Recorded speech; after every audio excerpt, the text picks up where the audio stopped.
Recording in progress. Rise as you're able for the Pledge of Allegiance.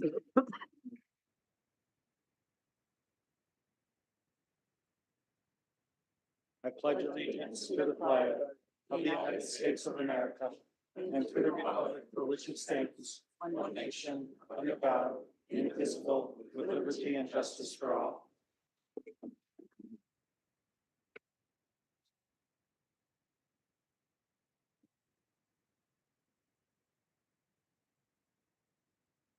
All right, welcome everyone to our City Council meeting for April 8th, 2024. Pleased to have you here with us tonight. A few notes before we get started with the open comment period. We do still have members of staff and members of the public joining virtually, so I do toggle back and forth between my Zoom screen and you all in person to give some grace between that. And we do take breaks every 90 to 120 minutes between items. With that, we begin every meeting with an open comment period. This is an opportunity for anyone from the public who would like to speak on an item we will not be taking public testimony on during a public hearing later in the agenda. Each person has up to 2 minutes to speak for a total of 20 minutes. I'll be keeping track of time a couple different ways. We have a clock on the wall and a stoplight system right here. And know that if I do interrupt you, it's because it's time to wrap up and we just want to make sure others have a chance to speak as well. I just request that you keep your comments concise, and those comments should be directed towards me as the presiding officer of the meeting. I use the list that the clerk has given me, and if you do have materials to be shared with the clerk, please do hand them over to Ms. Giesler over here, and she will make sure that council receives those items. We ask that you are respectful in your comments. You're certainly welcome to share feedback with us, but we encourage you to limit comments generally to topics within the scope and jurisdiction of the council's ability to affect policy. You will be invited to speak in the order you signed up, and I will go ahead and get started with Mr. Westland. Come on up.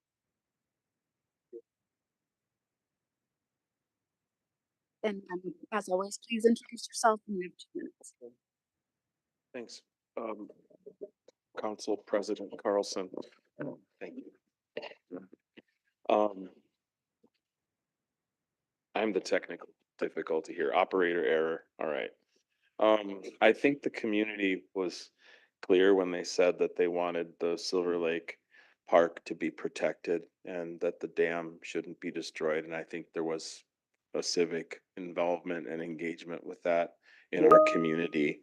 And I think the community was clear that we had wanted the dam to remain a feature of the park as it was intended and as it was designated to be a historical feature that was integral to the park, as said in this study that was quite expensive to produce. And this is the entire study, and it's a document that was produced by the city for the city to study the historical landmark designation of the park.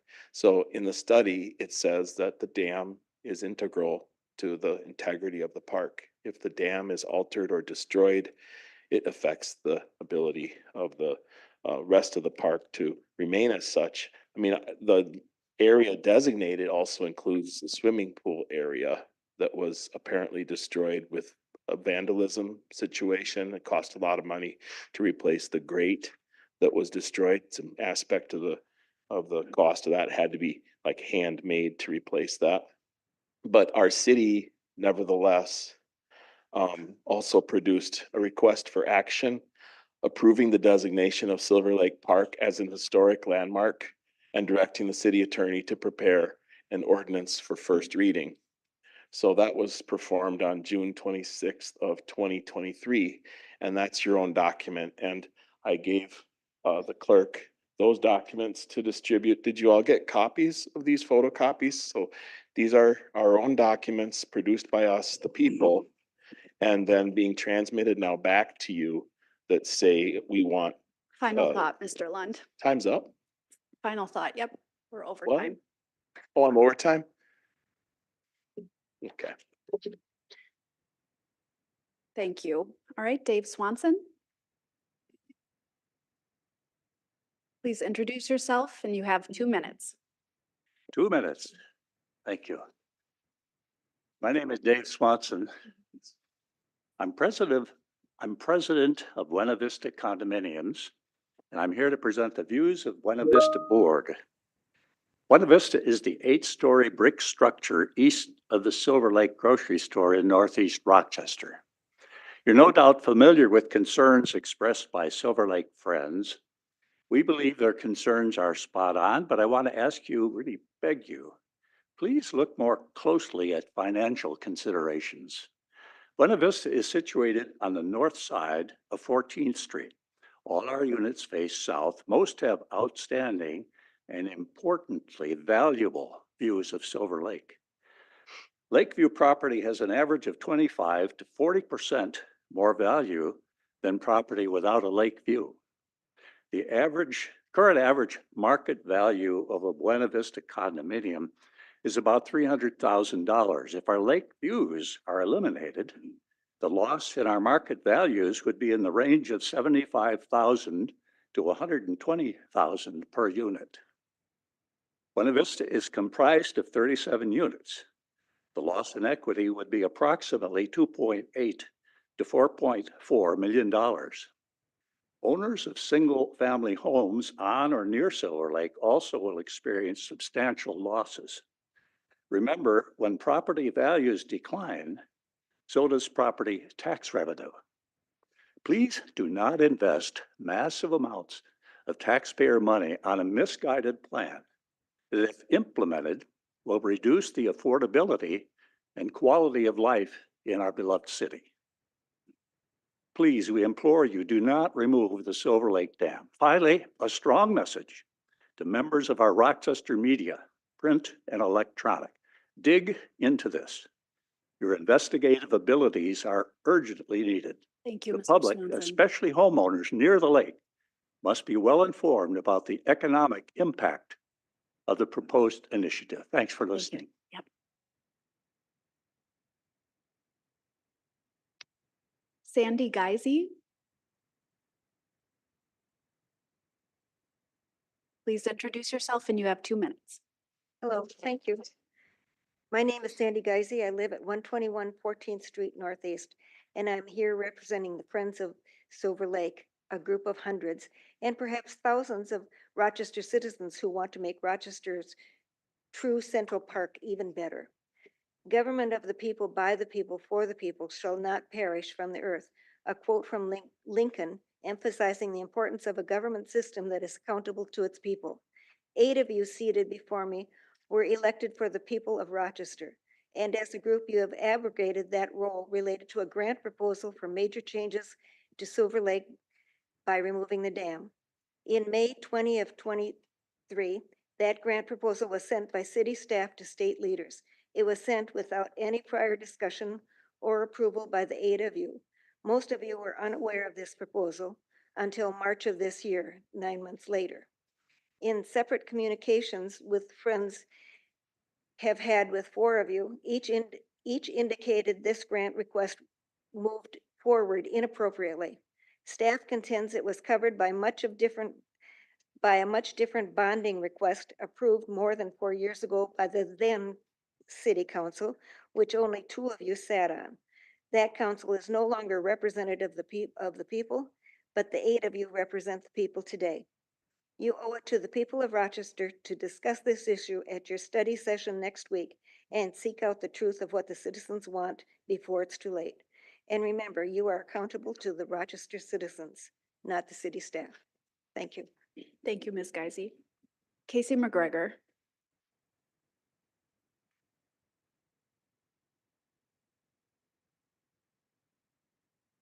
Hello, everybody tonight. Casey McGregor. So I'd like to talk about H1. There's a couple comments in here, or a couple statements in here that I find concerning. The statement 1, the steering committee made up of a broad group of local stakeholders will develop a plan and set direction, guide activities, rate, rank, and make final selection.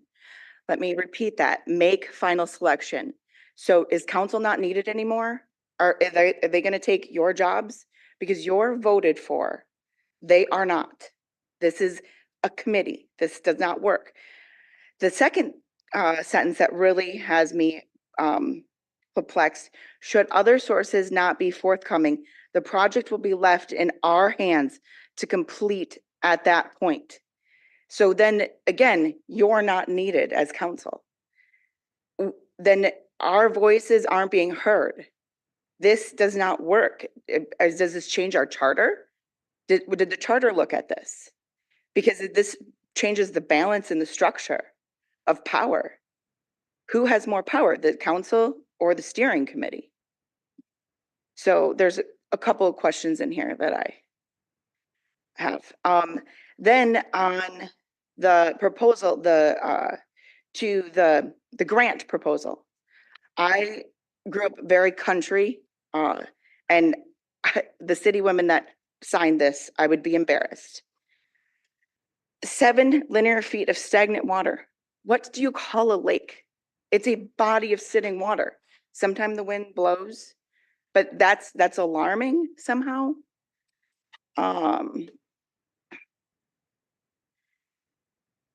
The fish apparently are scared of rain because of climate change. Somehow the fish are now scared of rain. Ms. McGregor, final thought. Okay, final thought is you said on the ballot that our sales tax was not going to be used in the removal of the dam.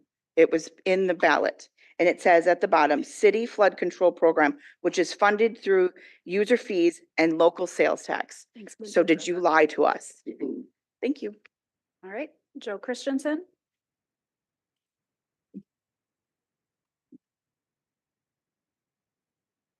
Good evening, Council President Carlson. I'm Joe Christensen. I want to thank Patrick Keene for responding rapidly to my email and providing clarification about the plans for Silver Lake. I was mistaken. I thought they were going to take out the entire dam.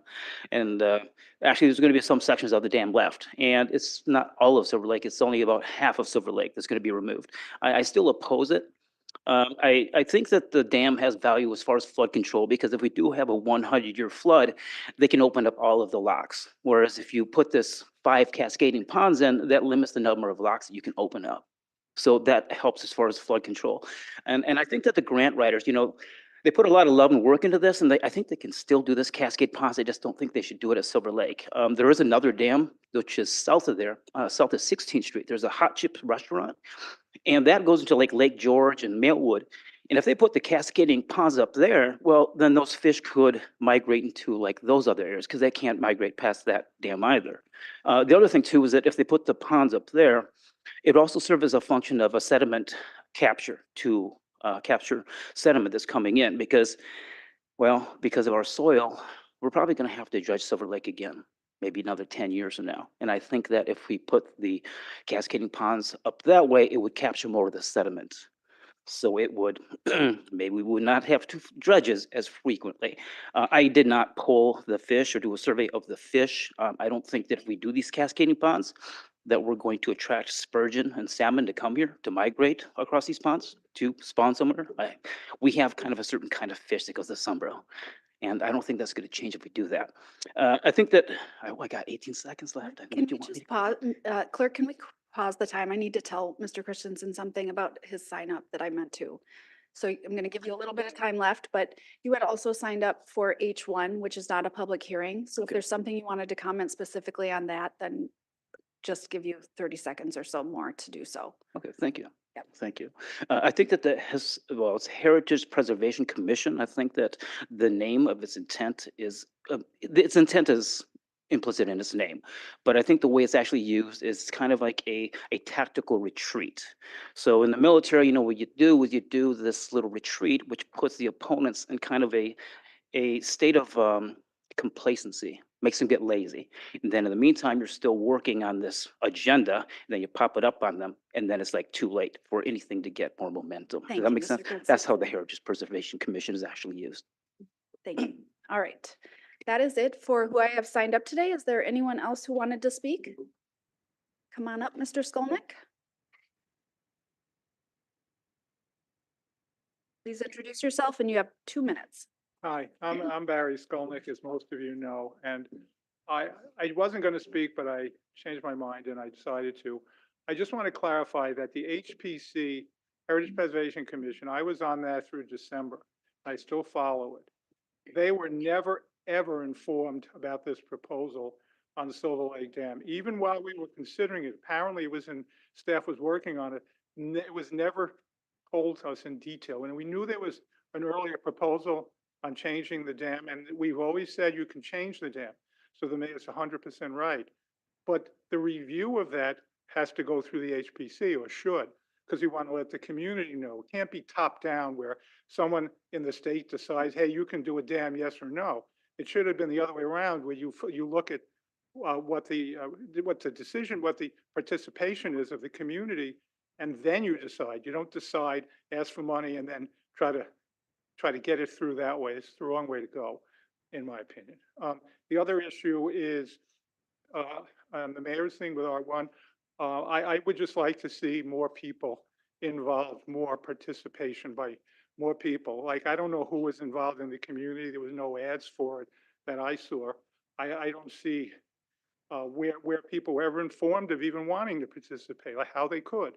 How are people chosen to participate? Where is it coming from?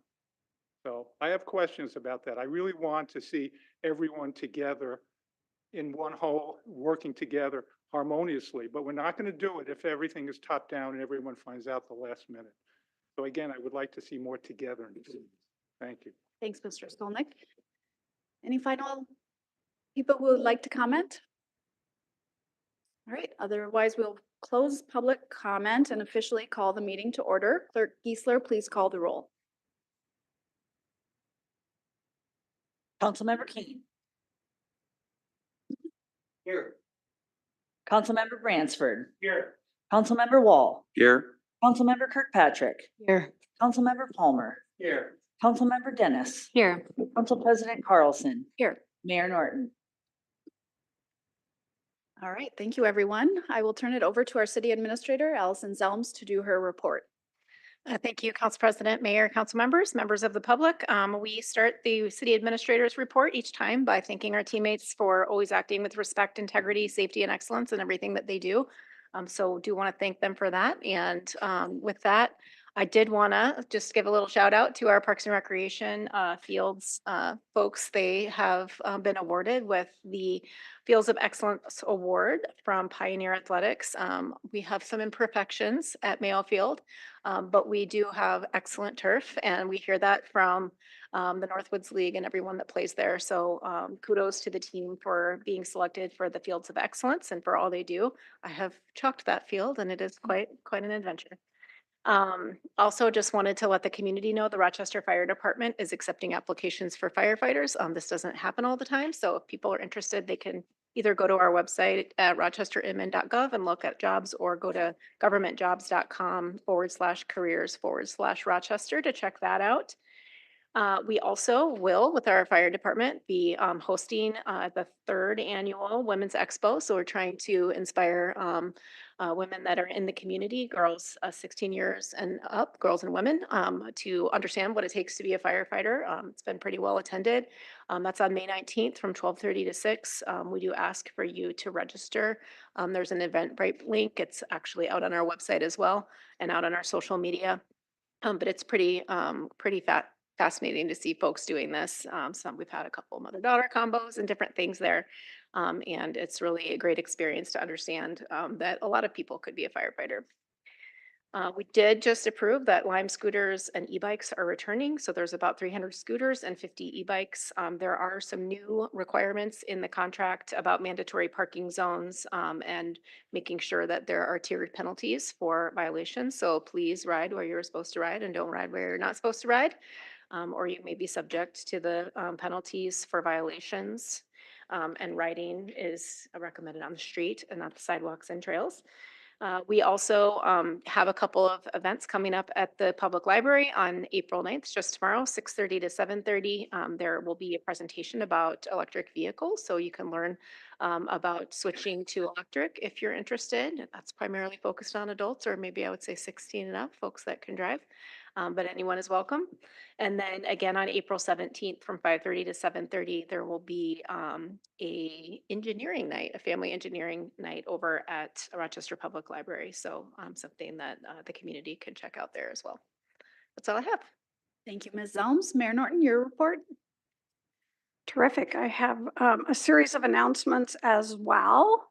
The first one is our poet laureate, Jean Procott is hosting an event to celebrate National Poetry Month, which is the month of April. There is no fee and no registration.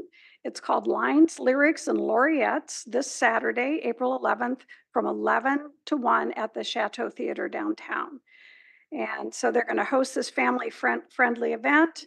And she's done a really nice job holding events throughout the year. So this one is a don't miss opportunity to create poetry with the laureates, and our current and our most recent past laureate, I think, will both be there.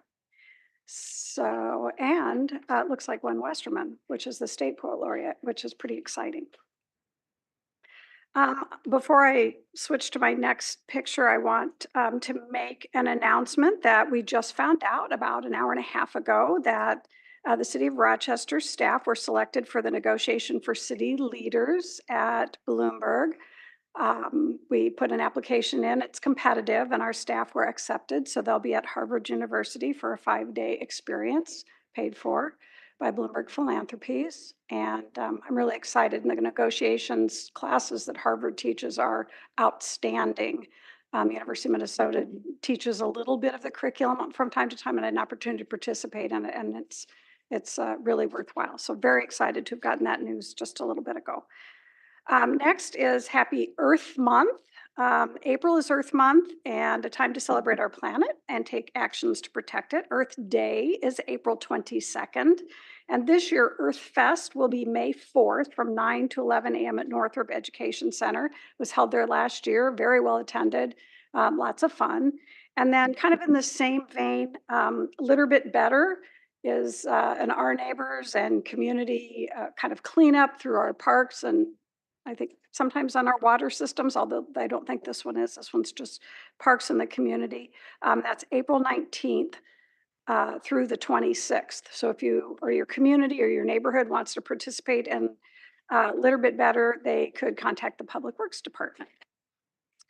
Also, and this is a fun one, we got notice on Friday that the Rochester's wastewater treatment and water reclamation plant and its staff were recognized with an exceptional compliance in the MPCA's wastewater permit period of the 2023 year.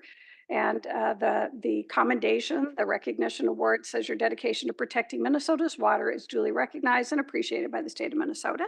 So I'll pass this off to our public works staff and congratulations on being recognized. Let's see where we're at here. This is Donate Life Month as well. There'll be some events later in the next week.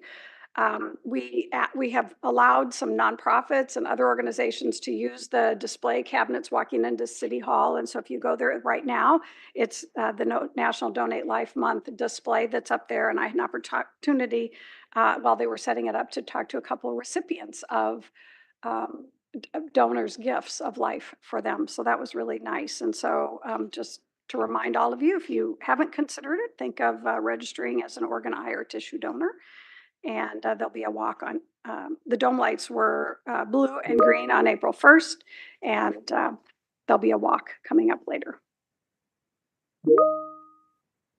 National Community Development Week was last week, but we didn't have a chance to recognize that. So I just wanted to say thank you and recognize our community development folks for all the great stuff that they do. A lot of comments were made about the library. This is Ready, Set, Library, National Library Week. So you've probably seen a lot of posts out there on social media. And today is I think, Let Us Read Day. So that's been kind of fun. I wanted to mention that. The National Education and Sharing Day each year, we've been asked to participate in that. I've read a proclamation in the past. I'm not going to read the whole proclamation today, but this is calls for an increased focus on education and recognizes the lifelong efforts of Rebbe Menachem on education. And so Rabbi Green at the Shabbat had asked for that. I will be going to an event. It is April 19th, but I will not be there to read the proclamation. And we may ask one of you to do that in my absence. And then lastly, I just keep reminding folks that we do have occasional openings on our boards and commissions, Ward 3 Music. We have a planning and zoning opening and police policy oversight. One of our members has taken a job out of town, and so we will have an opening there as well. So that's all I have today, but thank you. Excuse me. Thank you, Mayor.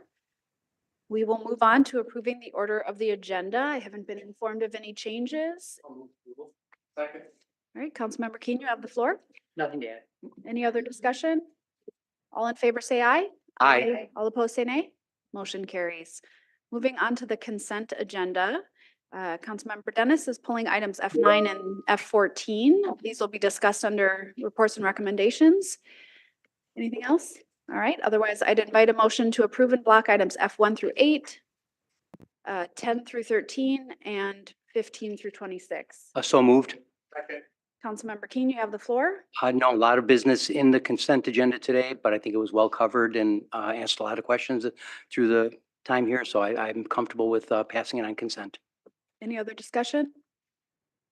All in favor, say aye. Aye. All opposed, say nay.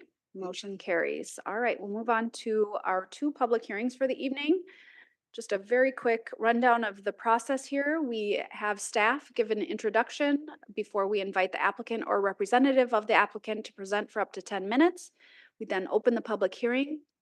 Members of the public who would like to speak on these items have up to 5 minutes each, of course, with the encouragement to keep your comments brief. And then we close the public hearing.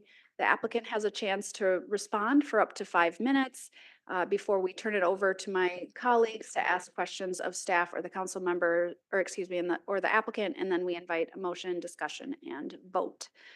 So our first item, G1, is the annexation petition number CD 2024-001 ANX by Anthony Properties, and we have Desmond McGill or Ryan Yetzer to cover this one. Go ahead.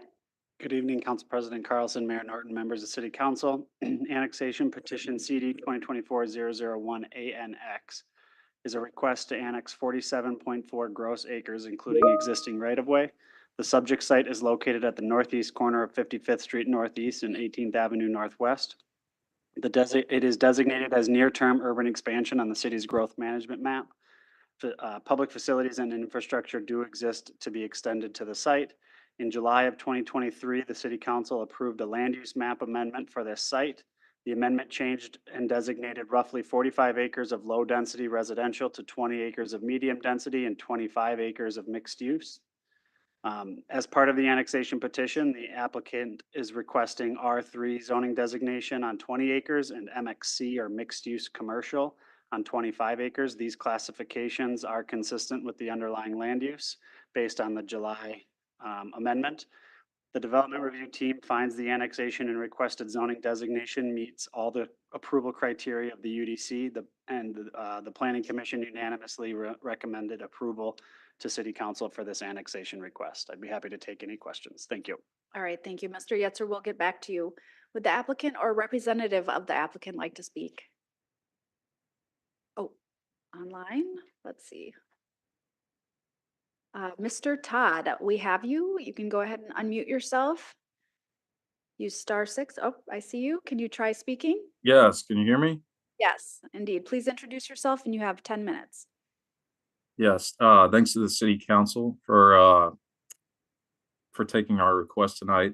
My name is Justin Todd. I'm with Anthony Properties out of Dallas, Texas.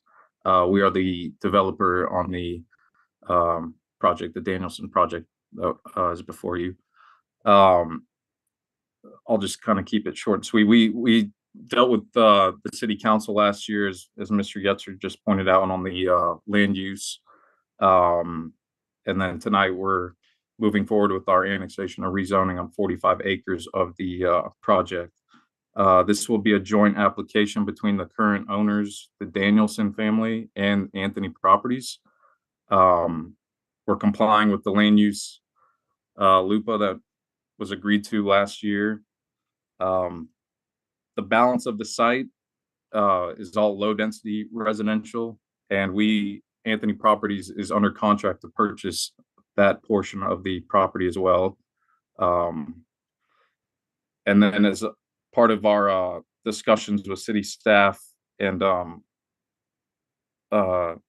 planning commission, we agreed to do our general development plan on the entire site of 115 acres, so you guys can get a better sense of the full development and densities. And that'll be the next step after we do our annexation and rezoning here tonight. Yeah, I just want to keep it short and sweet. We're excited to come to Rochester and provide more housing, and I'm open to any questions that'll come. Thank you so much, Mr. Todd. So we will do the public hearing, and if there are any public comments that you'd like to respond to, I will invite you to do so afterwards. Otherwise, council will have questions for you as well. So I will open the public hearing. I do not have anybody signed up for this item. Is there anyone who would like to speak? Seeing no one, we'll close the public hearing and invite questions from my colleagues. Councilmember Keen? Yeah, I have a question for Mr. Todd, just a clarification. Microphone. They're not working. They're going Going off and on, just, off and on. oh, there, it sounds like it's working. Mr. Todd, can you hear me? Yes, I can. All right, good. Again, I appreciate you connecting in with us here. It seems that, you know, again, going back to the July agreement, we had so many acres, medium density,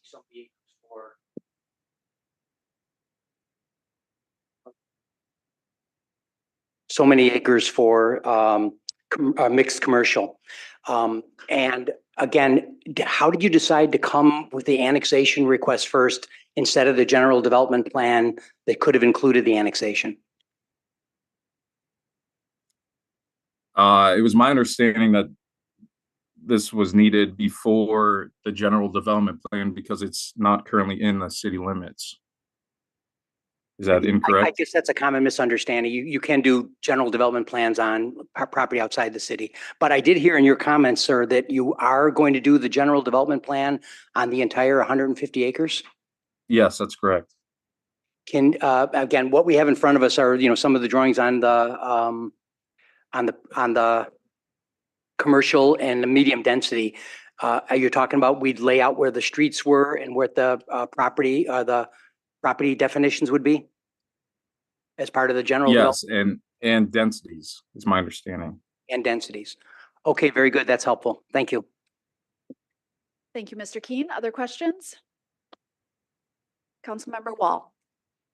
Thank you, Mr. Todd. So you're on the record as saying you will have a general development plan for all 117, 20 acres, whatever it finally amounts to. Correct. And Yes. I heard you say in your presentation that you are under contract to buy the remaining 70 acres or so. Correct. And our last time that we talked, you do not do low density housing. How is it that Anthony Properties is going to work with that low density area? Our focus here is more the multifamily. I wouldn't say we don't do low density, but that's not quite our focus. I will say we are in discussions with a couple other low density developers, which is encouraging. And so, you know, we might work with other low density developers, or we might, you know, sell it to them to develop. But I don't want you to think that we're, you know, the low density is not going to happen, or that we're that we don't do that. It's just not as much of our focus on kind of the first phase of this, which is kind of more the 45 acres that we're looking at tonight. Yeah, and as we have talked before, that is my fear, that the low density will languish, and perhaps because that's not in the wheelhouse for Anthony Properties, would take a far back seat. I will point out, I mean, we will be bringing the utilities. There's going to be a big cost to bring the sanitary sewer from the southwest portion of that intersection across. So that will only benefit the whole development, including the low density residential. So why wouldn't we as a council annex the whole parcel instead of doing it now and then doing some later? Mr. Yetzer, do you want to weigh into that or do you want the applicant to? The applicant should. All right, go ahead, Mr. Todd. Are you asking why the city council shouldn't force us to annex all 115 acres? I'm not saying force, I suppose we could do that. I'm saying, why haven't you applied to do all 117 acres at one time so that we can be relatively assured that the low density will be developed within due time? Well, I mean, my understanding is that'll start the clock ticking on higher taxes, and it'll be more of a expense for us to purchase all of the land up front. So financially, it's just better for us to do it this way.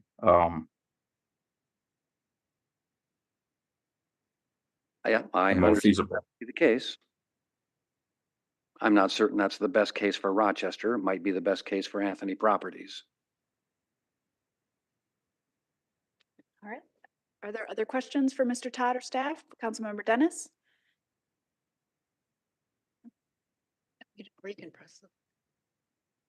It's not on yet. Thank you, all this tech situation. All right, thank you. So it looks like this annexing will be part of Ward 6 and not Ward 3, but I appreciate Councilmember Wall for attending the neighborhood meeting. I was not able to attend. I heard there were 16 people who attended this informational neighborhood engagement. Could you just let me know what kind of makeup of public engagement was initiated to make sure that residents in the surrounding areas were involved in this process, as I was unfortunately not able to attend?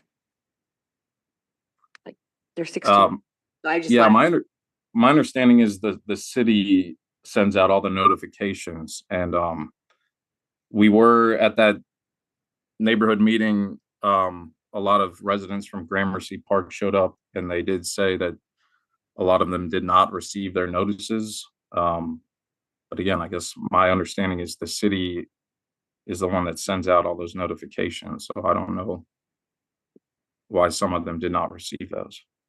Okay, I can ask the city staff that question as well. The feedback, was there any feedback you would say from the neighbors in that meeting that would be positive or negative to what kind of feedback did you get from the neighbors in that meeting? I think it was mostly positive. Some of them were interested in what type of commercial development could happen there. There was a comment about, increased traffic and difficulty, pulling out of their street there. But I think mostly it was pretty positive. And how was that that increased traffic question? What was the reply from your? Yeah, I mean, we've done a traffic study. We will be updating that traffic study to comply with the new GDP of 115 acres. And that'll be part of that process. Thank you. And then I know this is maybe not everything that's been formulated right now, but affordable housing is an incredible issue, having accessible and affordable housing. Is any of that in your plans? I know that's not on the table right now, but just kind of to get a feel with this development, are you looking at making these housing units accessible and affordable? That's not it's not been determined one way or another. That's not really currently in our plan, but again, we're talking to other low density developers, and if that's part of their plan, then maybe that's something that'll happen here. And I hope so. Councilmember Dennis, Thank just you. a reminder that that's not germane to the decision that's on the table Yeah, and before us. I know that. I just like to get on the record and if that's a plan. Thank you. All right, any other questions? Otherwise, a motion? I'd like to make a two-part motion to approve the annexation ordinance, application CD 2024-001 ANX by Anthony Properties, with the details included. And then second part is direct the city attorney to prepare an ordinance for first reading. Second. All right, Councilmember Keen. Yeah, I was concerned with this coming in front of us today, but I didn't know until the meeting that they had planned on doing the general development plan for the entire Danielson property. I know that doesn't get houses built, but I think it takes us in the right direction, and I appreciate that movement by the developer to move this along for us. Thank you. Thank you, Mr. Keen. Other comments? Councilmember Dennis? All right, thank you. So the question for staff is with, are we still in questions? Can we ask questions You of can staff? ask questions of staff, just Okay, not of thank the you. Okay. applicant. Just want to check. For the public engagement, where was this notified? What areas of Ward 3, Ward 6, what areas were notified that this informational neighborhood meeting was going to be taking place?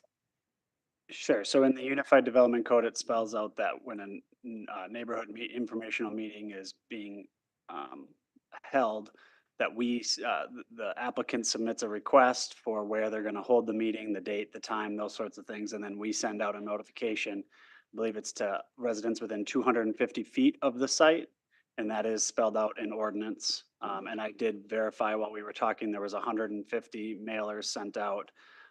One of the products of the Unified Development Code, we used to only send it to property owners. Now we send it to occupants as well, not just property owners. So there's a number of folks in the rental communities nearby there that received the notification as well. So there were 150 mailers sent. It's common for us to get feedback that they didn't see the mailer, but there were 150 sent. Thank you. And I know I met with a couple people from community development. And I know this question wasn't answered right then for answered, but Ward 3, which has less population after the 2020 census versus Ward 6. I think it's wonderful to have Ward 6 be this annex property, but what is a determining factor on what ward boundaries? Why is this? Because it's, right next to both of the wards. Why was this chosen to Ward 6, which already has an increased resident population versus Ward 3, which is less residents at this time? Yeah, and similar to when we talked about it a little bit ago, I don't know exactly why 18th Avenue is the boundary line, but my understanding is that east of 18th Avenue is Ward 6 and west of 18th Avenue is Ward 3, and this falls east of 18th Avenue. Okay, so it's just 18th Avenue is not going to look at the population. Okay. Right. All right, thank you. Councilmember Wall. Councilmember Dennis has a couple of times brought up who was at the neighborhood information meeting. If one were to look at the roster, almost all of them were on Arthur Lane, which is the Gramercy Park.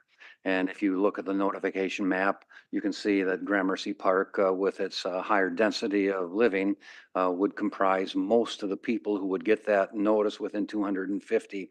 Now, there were some at Gramercy Park who didn't get it because they're not inside the 250, even though they're in the same building. So I was surprised that nobody from Ward 3, my ward, was there. They were all from just that one block, just south of the brown that we see highlighted. The entire Danielson Farms acreage originally, a long time ago, was designated for low-density housing. Last year, the council rejected an Anthony Properties proposal that would have taken a large swath of land out of low density for medium density and commercial development. The city first compromised by offering 20 or 25 acres for R3 and commercial. Eventually, the council further compromised to 45 acres as long as the rest of the land was developed as low density. Instead of proposing to annex all 117 or 20 acres, Anthony Properties now is asking to annex just 47 acres that will give them the greatest return. That leaves about 70 acres still outside city limits with no guarantee that the land will be used for its original intended purpose or certainly in any timely manner. While I believe that we are building more than enough apartment buildings in Rochester right now, and particularly in Ward 3. I can accept the concept promoted by Anthony Properties as long as the city gets what it needs, options for low-density housing. I will vote no on this annexation of 47 acres. Our higher purposes would be better served by annexing all 117 acres with a plan to build low-density housing in the near future. If we allow those 70 acres to remain outside the city limits, it could sit there for years or decades with no pressure for a developer to find a way to create low-density housing. Thank you. Thank you, Councilmember Wall. Other comments? I'm just going to say something and then I'll hand it back to you, Councilmember Dennis. So I appreciate both Councilmember Keen and Councilmember Wall's concerns about wanting to make sure that we do have that the balance of the property developable in the near term, as we know that single family housing is indeed a concern for our community. Yet we came to this agreement, and it's really nice to see that we've made progress and that there is a plan and that this company is willing to work with the city and invest in our community and get some housing. Maybe not in the place that I most wanted, in areas more central to the core of the city, but I'm pleased to see it. And I know we have the infrastructure to support it. So thanks to community development staff for making this happen. And Anthony Properties, I hope you look forward to future opportunities in our community as well. Councilmember Dennis, back to you. Yeah, I guess I just to ask, oh, this one, this works, okay. This work, oh. Sorry. It's a revolving microphone. To address Councilmember Wall's question about, having that 75 acres sitting for a long period of time. That is a concern. I just want to maybe just refresh memories about why this property, why this developer was chosen. Was there competitive bidding? Was there other people interested? Was there like having this advertised by the city?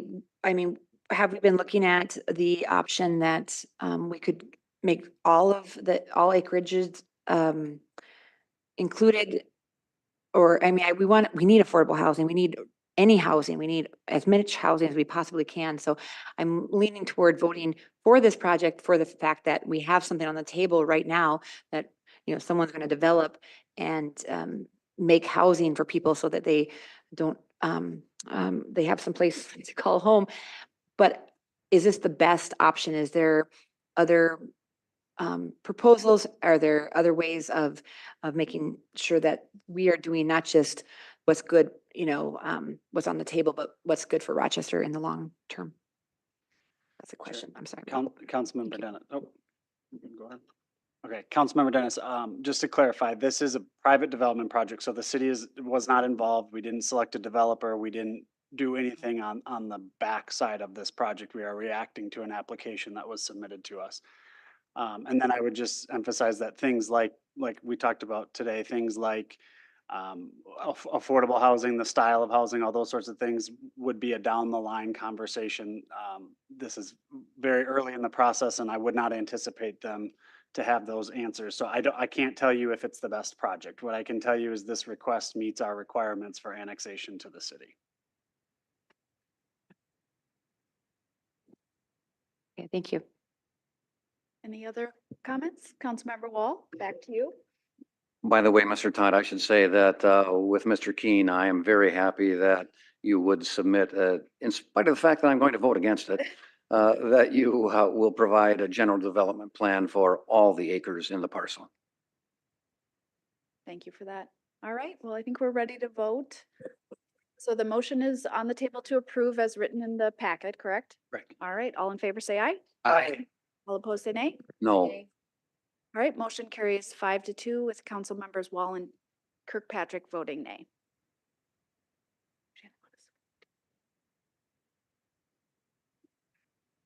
All right, we will move on to item G2. Thank you. Yep, thank you, Mr. Todd. Which is the vacation petition CD 2024-001 VAC by Chad Bankin. And I think, Mr. Yetzer, it's right back to you. Thank you. Vacation petition CD 2024. Sorry, wrong one.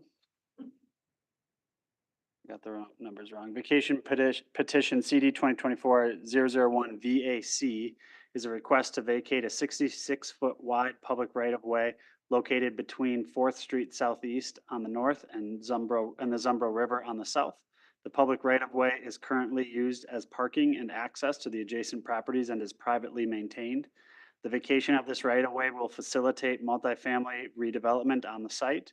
The approval of this vacation is in the public interest as it removes unnecessary public right-of-way and facilitates the redevelopment of the site. Community development teammates presented the application as a report and recommendation to the Planning Commission, and the Planning Commission is forwarding a unanimous approval recommendation to the City Council. Be happy to answer any questions. Wonderful, thank you. Would the applicant or representative of the applicant like to speak? Please introduce yourself and you have 10 minutes. Okay.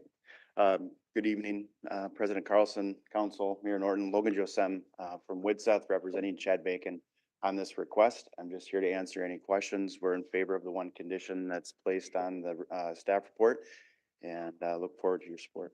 All right, we'll get back to you if there are any questions.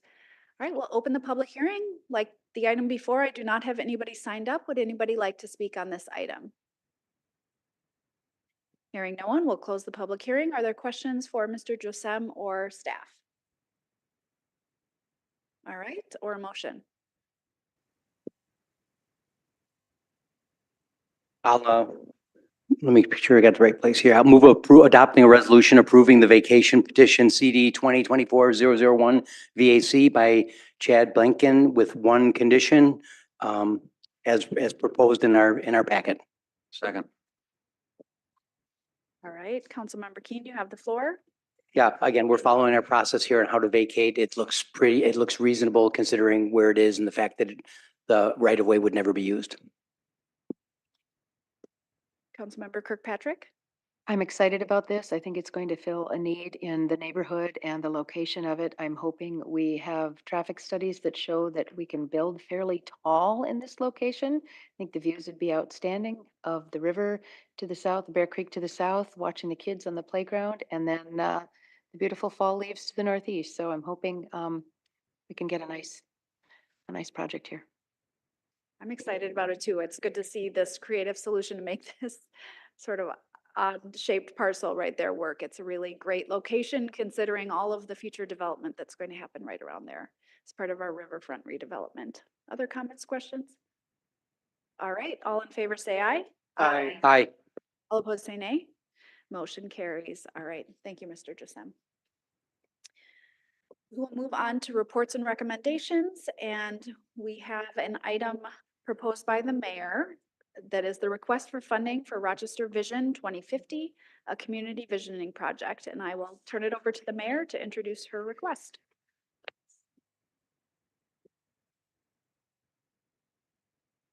We'll try a different mic. Thank you. I have put together kind of a comprehensive explanation here in hopes that your questions could be answered in advance, so that I didn't have to go into great detail. But as most of you recall, at my State of the City, I said I was hoping to do visioning with the growth of Rochester, which has been steady for many years, with the advent of Destination Medical Center, and now with the announcement of Mayo's Bold Forward Unbound. We have a lot going on in the city. Our staff are going to be busy for quite some time. In the meantime, our community needs and should have a voice. And yes, as elected officials, we try to be that voice, and we talk to a select group of people, each of us. Not necessarily we select them, they may select us, but it's a very narrow sliver of the community that we actually get to talk to. And so I thought using a visioning process that looks out to 2050, I'm sorry, something's happening in my ears. I'm sorry, I have hearing aids and it's ringing in my ears and I can't. Take your time. I got it. You're okay. So I thought it was time that we took a moment and talked to the community about what they wanted for this city. And so I sought the advice of a consultant that the city had worked with on the Bloomberg Global Mayor's Challenge about whether he did this sort of work. And And he did, and we talked, had small meetings, some internal, talked with folks on the outside. We brought him to the community. He met with some of you. He met with a group of folks that we're calling the Visioning and Action Team, which are people who are going to help us get out into the community and get that feedback, as well as the steering committee. And so I did what I could with my small budget to start the work. But if we're going to have him with us for the full year to get the work done, particularly at the tail end when we get thousands, and I can tell you from the history of Dubuque, whose model we're using, they had 7,000 recommendations that had to be gone through and organized and filtered out. And some of you in the community will help, with that work as well. But it isn't something that our staff certainly don't have time to do it, nor do I to do the technical part at the end and even the outreach too. So I'm asking for $30,000 to help augment my budget to see if we can't have a professionally done and well-rounded community engagement process to look into the future. And so that was the idea. That's what I'm bringing forward to you today. And I'm happy to answer questions. We also have the consultant available if you wanted to ask him any questions. We don't need to bring him in, but if you had a question that you had specific of him, he's online. Thank you, Mayor. Questions?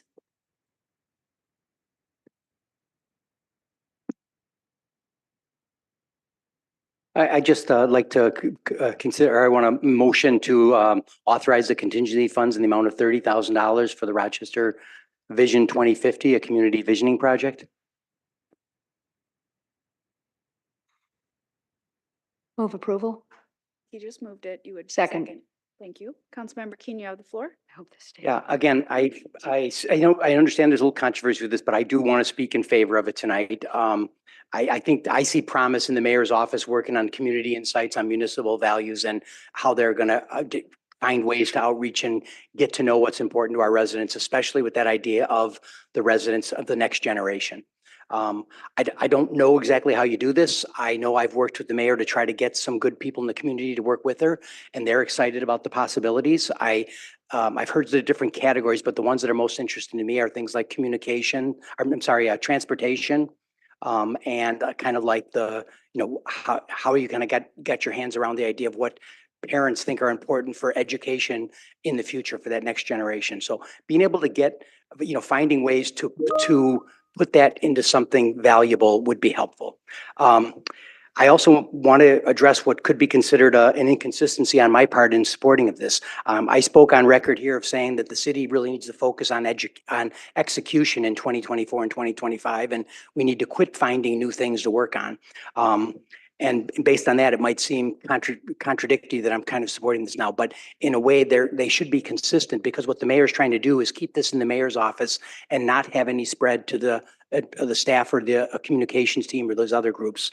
The $30,000 is a big amount, and I've tried to understand what these experts bring to us, but I really do like the idea of having an outside experience trying to guide us and trying to make this work with our local experts. And also with that idea of can we get ahead of something right now, find out something that's important, something as simple as it took us 10 or 15 years to get the pass, to get the funding to go underneath Highway 52 for a bike pedestrian thing. Those are kind of really good things, but they take a long time to do. So if we can start getting some of those ideas out on the table, I think it'd be well worth 3% of our 2024 contingency. Councilmember Kirkpatrick. Thank you. To bounce off of you, Mr. Keen, a little bit, I had a brief discussion with the mayor on this, and although I understand the concerns of staff, your ability to take this on, I know it's a burden, but I very much appreciate the fact that it's going to be longer down the road, and we're going to be doing it with someone else. The biggest thing that I'm jazzed about with this is the community engagement. I haven't really appreciated up until now the amount of community engagement that we've had. I haven't really appreciated how folks have been chosen. I really want some robust discussion, and I really want the community to engage in this. I feel that my role is to be the voice of the people, and I haven't heard enough of them for the most part. So I'm hoping this will really bring that forward. The timeline, I think, is good. And then we also discussed with the launch of Bold Forward Unbound, I also feel that whatever strategic initiatives we came up with in the last couple of years are maybe not right, maybe need to be amended, maybe need to be looked at. We have $5 billion coming into our downtown area. That is so significantly going to impact our community in ways that we can't even imagine right now.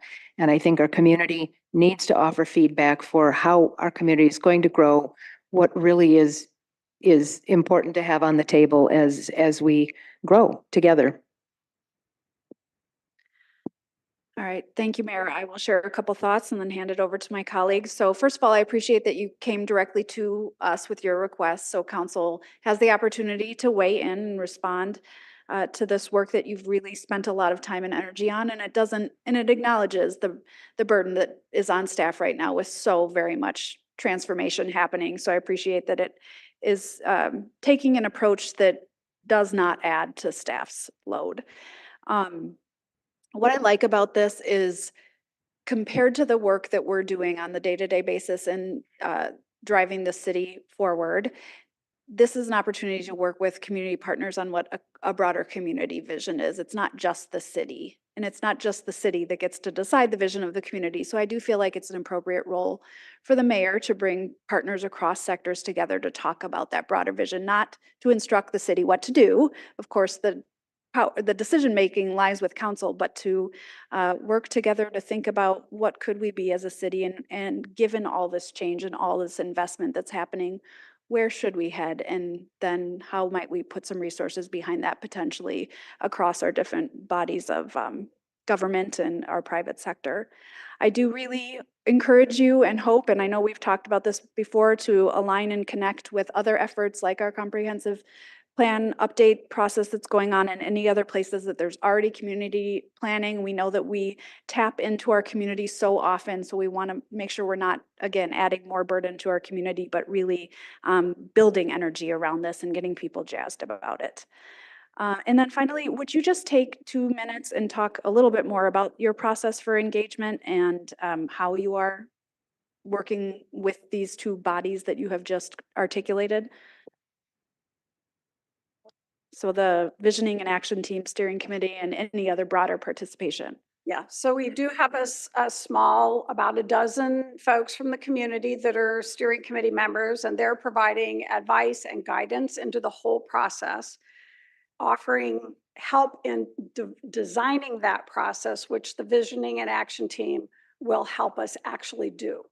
And we're talking about reaching groups like clubs, bowling leagues, pickleball leagues, churches, businesses, using Rochester Fest as a way to reach out into the community and get feedback on a large scale. It will also be done electronically. We will have QR codes for folks to do it, or just plain paper, because if there's one thing I've learned in the last few years as mayor, is that communication is very difficult these days, no matter how hard we try, either as a communication department, as a city, or as elected officials, because there's not one single way, an easy way to reach everyone. People use many different means of communication. So we will be looking and using these community volunteers and leaders to use every avenue we can over the course of the summer and into the fall to get feedback in the areas that we outlined, which are arts and culture and transportation and environment and sustainability and cultural diversity and development, and it goes on and on. There's like 9 or 10 of them. We added some based on feedback we got from our volunteers. So these are all volunteers who are giving their time to make sure that we get as many voices heard for what Rochester should look like in 2050. And I would say it changes, it's iterative, it changes as it goes based on the feedback we're getting from members of our community about what it should be. And I'm trying to be very careful. This is not my plan. It's not your plan. It's not the staff's plan. It's certainly not Mayo's plan. This is a plan that will be developed, or items that will be developed by the community based on what they want for their city in the future. Thank you for that. Councilmember Bransford? Yeah, unfortunately, this is somewhat new. I haven't heard a lot about this. I didn't meet with anyone. So I kind of feel like this is putting me on the spot a little bit, just simply because I don't know enough. So I'm not sure I can say yes or no, but can you help me from a practical perspective understand how this would affect policy? So we're gonna have a recommendation to have XYZ in the community, right? So we're gonna get community feedback. I mean, what's the process for converting that into a policy in a way that the city council actually can be actionable upon it, right? There are some things in this plan that feel a little outside our swim lane from a policy perspective. So just can you help me understand that a little bit? Sure. Some of this, and we're using Dubuque, where we had some experience in our staff from the process they used in Dubuque. And I can tell you that Dubuque they got 7,000 recommendations. The citizen committee and went through, I think, their area foundation, went through all of those, sorted them by topic areas of the kind of, you weren't there, and I apologize, you were on vacation, so we did try reaching out, but you weren't in town, so I know this is last minute. They'll put them in the sections of the wheel, and then they go through and they rank them. And I fully expect that this body will have input and be part of some of that too, but it will be looking at all the recommendations and rank them. Some things are things that won't fall under the purview of the city. And when I asked that question of Dubuque, they said they found things for the city to say, for all of you to tell the staff, here's what our city wants by 2050. They want XYZ. And then the ones that didn't fall within the purview of the city, and they selected 10. So that's what they ultimately did. Dubuque selected 10. They narrowed it down from 7,000, finally got it down to the 10 that they recommended and brought forward to the council. And the ones that they didn't, I said, well, what about all those other great ideas? And they said, well, they weren't necessarily things for the city to do, but they're things that the community cares about. And so we handed them back, if you will, to the nonprofits in the community and said, here's what your community wants. And it could be a nonprofit or another organization might look at that and say, wow, everybody in this town wants this. And we hadn't even thought about building that. We hadn't thought about it. It might be a for-profit company. It might be a nonprofit. So I think I don't have an easy answer for that because it's going to come out of the work that's done, and we will select things that are appropriate for the city at that point. One more follow-up. And so anything that, presumably none of this would be budget neutral. So there would be a recommendation from the visioning council for something that, 75% of the community wants, that it's felt like it could come before the city. There would be something we'd have to pay for to implement, yes? Well, these ideas would be for heading out toward 2050. So these are things that the council and the staff, as they start thinking about the community's growth and development, what are we growing towards? And it may not be an item, a thing. It might be I said a principle. Well, it could be a principle or a concept. It might be, talking about what part of the city they want to grow. I mean, I don't know what they're going to come up with. It might be placements of a school, and that may or may not fall within your purview. And it's not, your hands won't be tied to anything, but it is giving you as elected officials the vision that your community is telling you it wants. And then you work it in over the next 30 years or so. And again, I don't know if you want to hear from the consultant or not. He's here. It sounded like that might be difficult to get him online. I don't know where he is online. So if you want to ask, I think we would have to suspend the rules. yeah. So we don't necessarily have to do that, but he's there if you want to talk to him. Just a quick resource for those of you who haven't been part of these sort of long-term planning. There's a great organization called Institute for the Future that has a lot of just really good language around how you come together and think in this sort of future mindset, just to give you context of what that is what's happening around the country in that way of thinking. I want a consultant. I can't do it myself. Mark. Well, no, Anything else, Mr. Bransford? I was just, Use your microphone, please. I don't know if I can articulate it. It's just connecting the dots from the cloud to something we implement. And so I'm having difficulty with that part of it. Sorry. You know. Mr. Palmer? Well, thank you. You know, the first time we heard about this was during the mayor's state of the city address, and really wasn't much detail on it, and I really haven't seen much detail on it.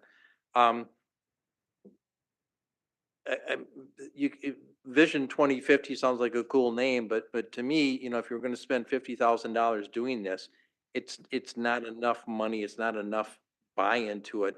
You know, I guess I look at who's on the steering committee that came up with this, but you know, quality education is really not in the bailiwick of the city of Rochester. Economic viability, I mean, we're doing pretty good, and I don't see us not doing well. Safety and security, I'm not particularly sure what that means. You know, healthcare, equitable healthcare, I don't know how that fits into the city of Rochester. Infrastructure, you know, we have RPU, we have a bike and ped committee. I don't know what they mean by infrastructure. Housing, I think I know what they mean by that, but in my discussions with people on housing, there's 800 different answers to that. So, you know, I'm looking at this and I know that we did, I think it was called Future Scan 2000 before, you know, and that was done by the foundations and by some buy-in. So this almost seems to me to be top heavy, going down to the community, saying, you know, what are your hopes and dreams, but really and truly what's achievable. You know, I guess if I was in the school district and heard that the city is running a quality education, what does that mean?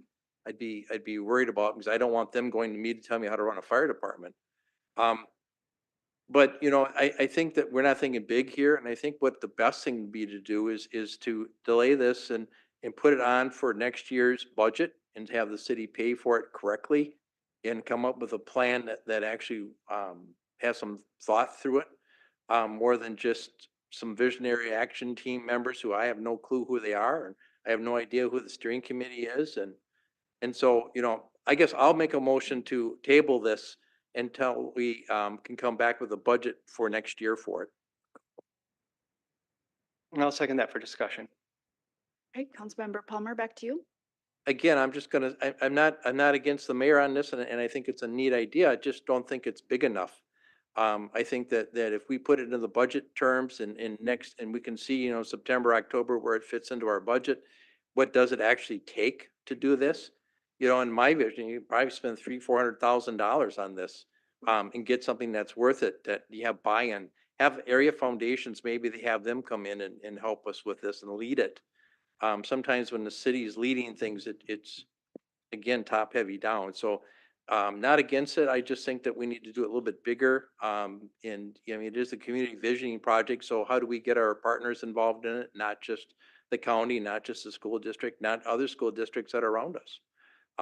So I guess I have more questions, but I'm excited, you know, if we delay it and bring it back for a budget and see how it breaks out in the budget items for this next year. Right, thanks, Councilmember Palmer. So the mayor can respond to that, and then I have a couple other lined up. We'll see if you want to speak to the motion to table. Well, I would speak against the motion to table, but. No, you can say what you Okay, I need won't to do that. respond. Yes, I will just respond. We have offered all the council members an opportunity to meet with Roger when he was in town, Mr. Mater, who's online somewhere. And not everyone was available. I totally understand that, but the offer was made. Some of you had the opportunity to meet with him. He has a whole PowerPoint that he put together with all the information. I don't know if you guys all went through the PowerPoint, but the steering committee and the visioning and action team does. I'm happy to share that with you. We have, the visioning and action team is quite comprehensive.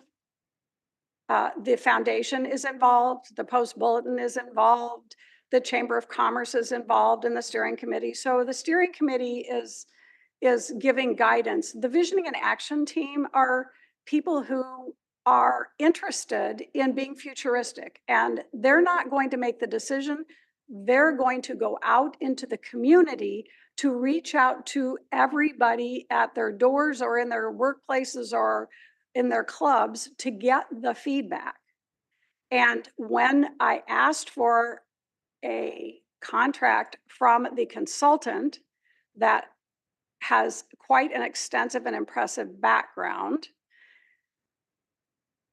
I have the budget and that's what I'm asking you for. So I asked him what his fee for our city would be. I have that.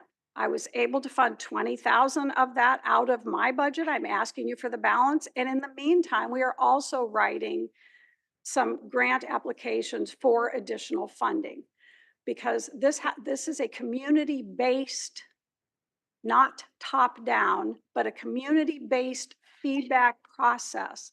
And we will be seeking additional funding for what we need for that process. But I don't think it needs to be funded fully by the city. I think utilizing other partners is the way to go, and that's the direction that we're headed. Thanks for that, Mayor. All right, we have Councilmember Wall. Would you like to speak at Not this for the time? tabling. All right, Councilmember Dennis, do you want to speak to the tabling? Okay. Yeah, I was going to speak to the motion, but I'll speak to the table. I am actually in favor of tabling this motion. I was able to meet with the consultant who I was really impressed with. I think he was open to listening to barriers and understanding, what public engagement means to reach out. But I also feel that there needs to be more in writing.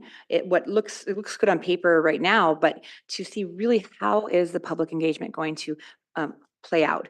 Because a lot of people who are up here, a lot of people who are involved are, I'm assuming, are more extroverts. There's a lot of people who are struggling, who are introverts, who don't go out, who don't network, who don't connect, and they are, not. They have a huge amount of ideas. I have people in my family who are introverts, and they're untapped. Their ideas and visions for the future, I think, need to be heard.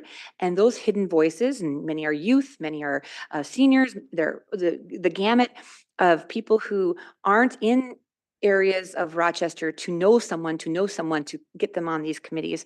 So I do have some issues with how the steering committee is put together. I also did not see this PowerPoint that is just now, I just heard about the vision and action team PowerPoint that they've seen. So I think there's a lot to be looked at before we vote on this.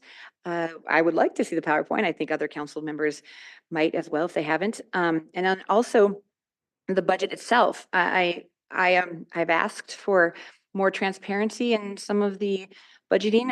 I asked for details in the mayor's budget, which I have not received, and there's emails to show that.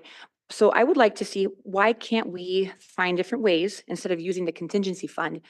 My thoughts on the contingency fund, it's kind of an emergency fund, or a fund for unseen expenses. And for us to dip here and dip there and say, well, we want to grab, here's 30,000 from here. That I don't think is the use of a contingency fund. There's a lot of organizations, a lot of projects that I think would love to have 30,000. So to table it and to see how we can maybe to make this more clear, to make it funded in a way that is more transparent, that we can see what budgets, what is being used for everybody's budget at clear cut. Here's what is being used, and then fund it in a way that is planned for and not dipping out of something that might be needed, truly needed in the future. So I don't like to use a contingency fund. And then, like I mentioned, I have a lot of just thoughts here. Just really know how people are chosen for this, how people in each ward, how council members are involved, what we heard in open comment, like how is the voices of the people who elected the council having a voice in this process. That is all needed. So I am in support of this idea. I think we need to have a vision. We need to have community involvement.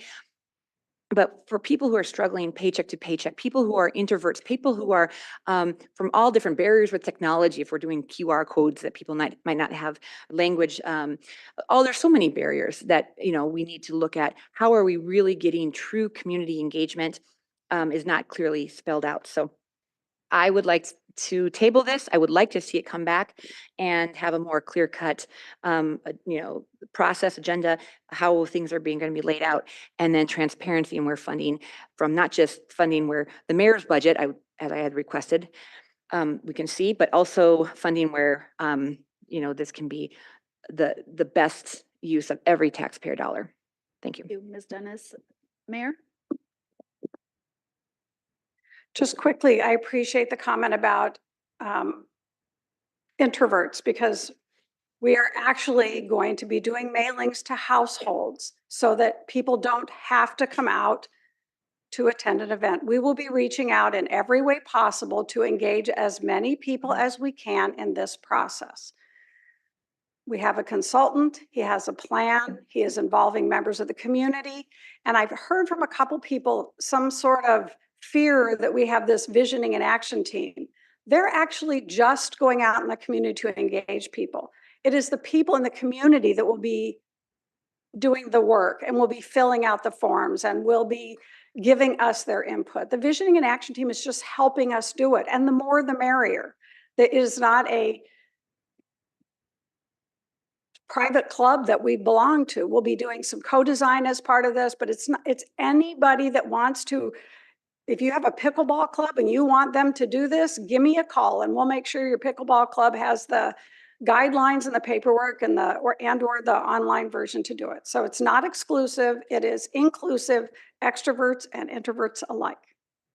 Councilmember Keen, did you have a comment on the motion to table? Yeah. I guess I want to speak against the motion to table, and I guess I would consider it paramount or about the same thing as voting this down, because we're not going to spend the next 6 weeks working on this. This is not what it's supposed to be. It's supposed to be something off to the side, run out of the mayor's office.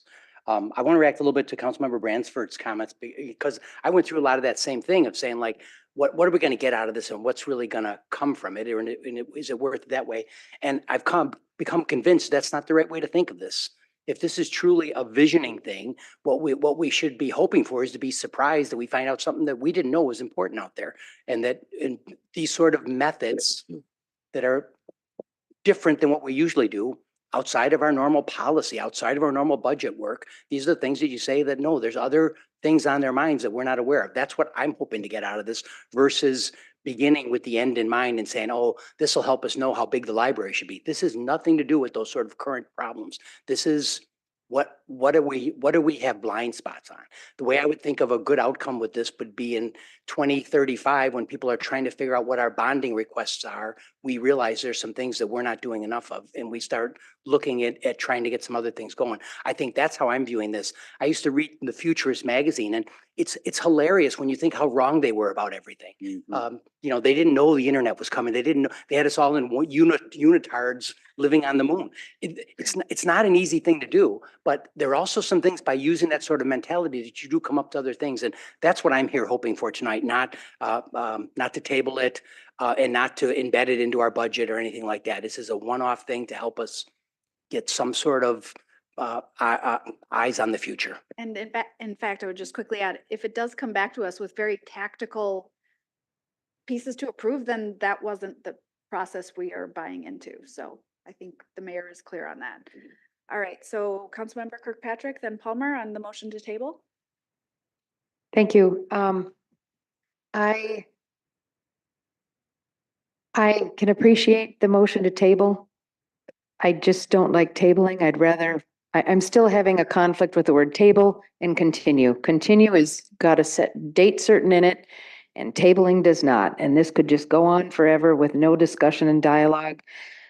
I'd like to know if the plan is to proceed, dive in really deeply and just go for it right now, or if maybe continuing this to come back in 6 months, would that slow down Roger and his team? Would that be a detriment to this whole process? How has he started already? How, without this plan being finalized right now? I know you put in because of your leadership of the city and something you believe in. You put 20,000 of your budget in, so he's dived into this work and what's the process? How is it going to unfold? I'm happy to answer that if the chair doesn't mind. So when we started this, I said, I have $20,000. That's all I have. Would you be willing to get us started and do what you can? So we had an agreement that,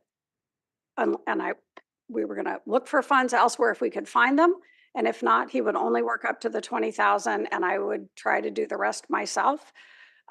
It's not the best way to do it, but I'm committed to making sure our community has a voice. And this is what I said I would do. This is what I'm going to do.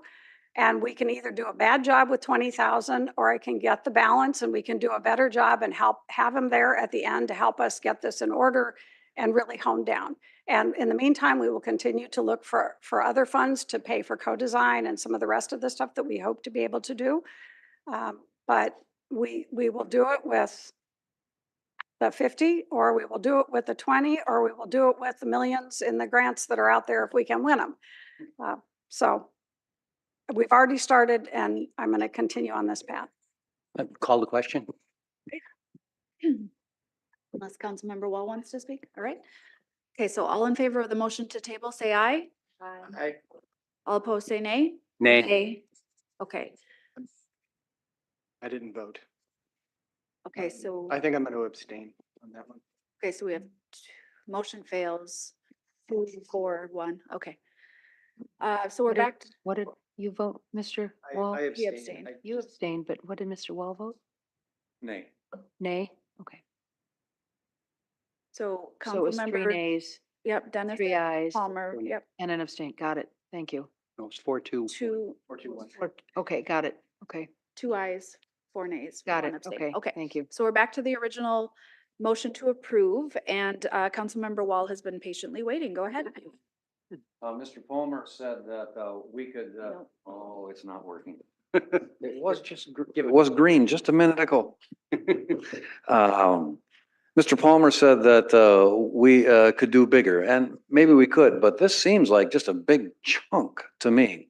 To look out an entire generation, 26 years, seems almost incomprehensible, to me. 25 years ago was 1999. And I did not, I was not thinking about artificial intelligence or bold forward unbound or all of these things that will change. I was just hoping my computer would work on January 1st, 2000, back in 1999. Y2K. Yeah, Y2K. You know, I used to think that 20-year plan was long range. And then I reduced that to 10 years. And then, at least in my former life, a 5-year plan was about as far as we could see because things were going to change drastically.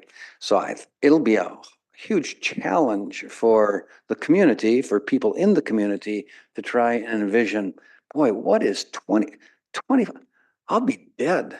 No, maybe not. It's a very big thing. All right, Councilmember Palmer?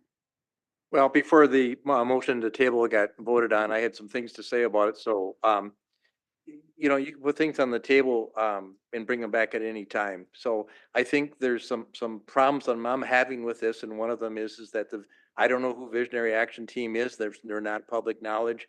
There was no RFP out for the consultant to come do this. And so, you know, for me, it's that information could have been included in the packet for the public to look at. It's not. I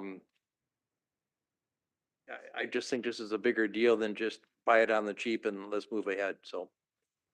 All right, Councilmember Dennis, and I think we're all pretty close to using much of our time. So just some final quick thoughts. Well, I'm speaking not on the motion to table. I'm speaking on the motion Right. at hand. So I believe that's a different Oh, time. it's not. It's the same item. So you have a few minutes left. Don't worry. Okay, I know I'm being timed very closely, so I understand that. But I want to just say, I think there's too many questions left unanswered. I don't know about my colleagues, but I have no clue what the mayor's budget is like. I have requested repeatedly. And this is something that I think for policymakers who are responsible for the budget, we should know the details of where money is being spent if we need, we inquire. So I think I would like to know what is being spent and where the mayor's budget is being spent, because that is taxpayer dollars that we as a council, the 7 of us, are accountable for.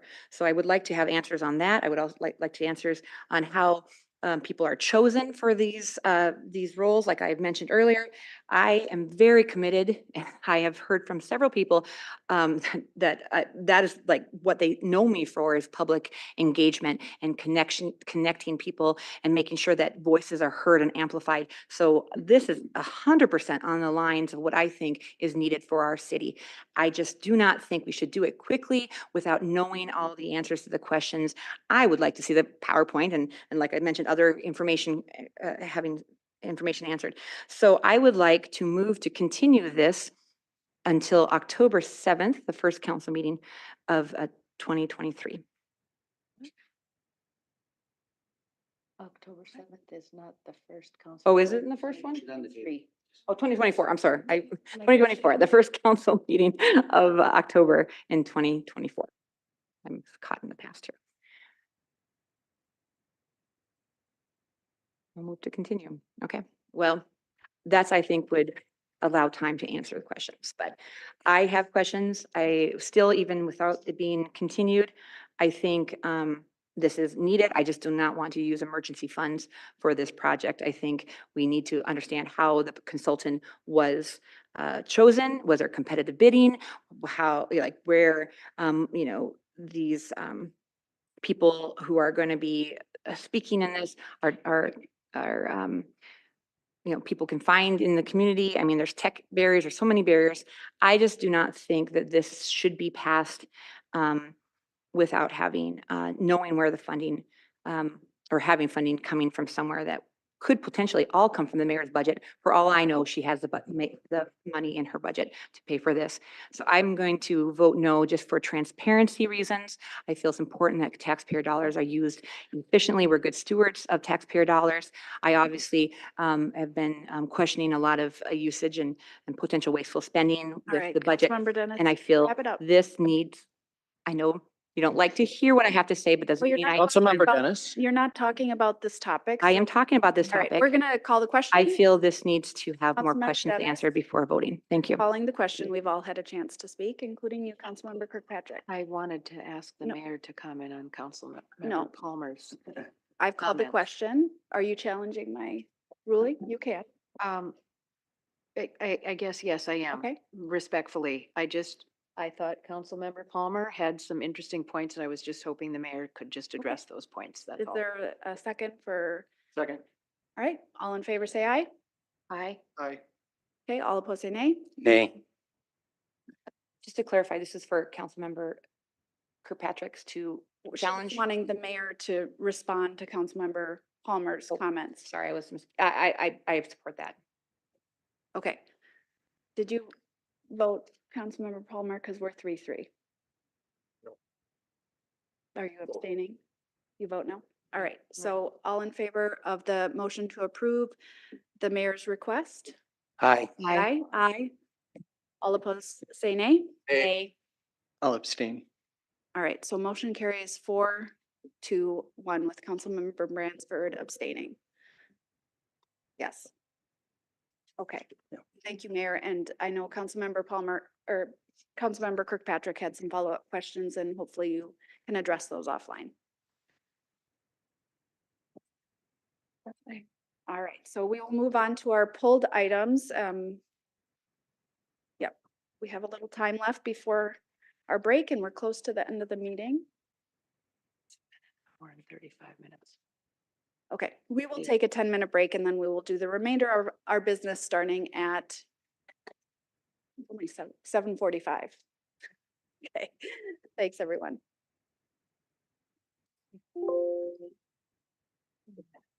Recording stopped.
Welcome back, everyone. Recording in progress. We are moving on to our next item, which was previously F9, and it is the Mayo Clinic Bold Forward Unbound Alternative Urban Area-Wide Review Scoping Document by Councilmember Dennis. I know we have Mr. Yetzer here if there are questions. Councilmember Dennis, go ahead and introduce this item.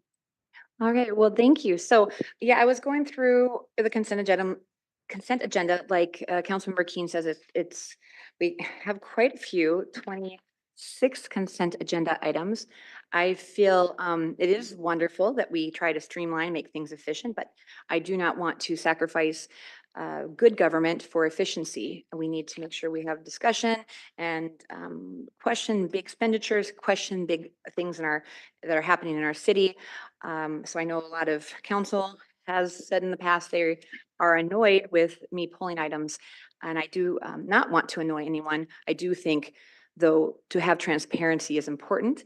And one of the questions that was asked and put in an email was one that I had as well. And so to put it on the record, to put it transparently for people who don't have access to the email that the city administrator has sent to us, I would like to have staff or the city administrator or whoever would like to go through this response on what exactly is Mayo Clinic responsible for and for meeting the requirements and ensuring that these plans address the scope of the document.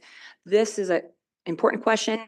And so I was hoping one of the staff could elaborate for the citizens on record the answer to this question. Thank you. Sure. Councilmember Dennis, thanks for the question. The environmental review process is pretty spelled out in detail in state statute. So we are following a pretty stringent process. What's before you tonight is what we refer to as the scoping document. So outlining all of the environmental elements that Mayo and their consultant team will review as part of the environmental review. Once this step has been finalized, they will go and do that work. They will actually put together all of that analysis that they've outlined in the scoping document. The question that came in today that Councilmember Dennis is referring to was asking, DNR put in some comments. How do we ensure that those DNR comments are addressed through the process? And the answer to that is that the city of Rochester will review the document in detail to ensure that it meets all of our standards, but also there is a public comment period where the DNR and everybody else that is outlined in state statute who's required to receive the draft document will have a 30-day window to resubmit their comments based on the findings that are put forth in the environmental review.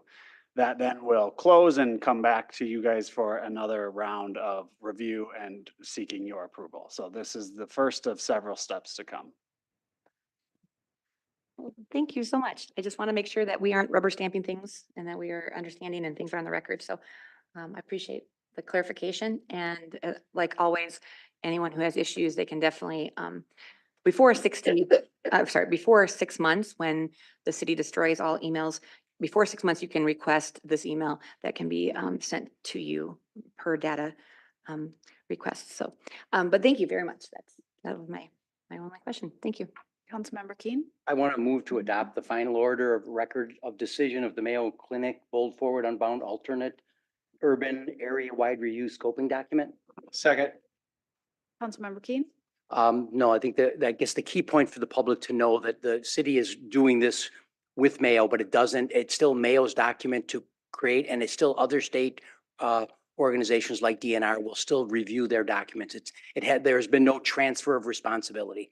That's what I was worried about with this, and I got my questions answered today. Any other concerns? All right, all in favor say aye. Aye. All opposed say nay.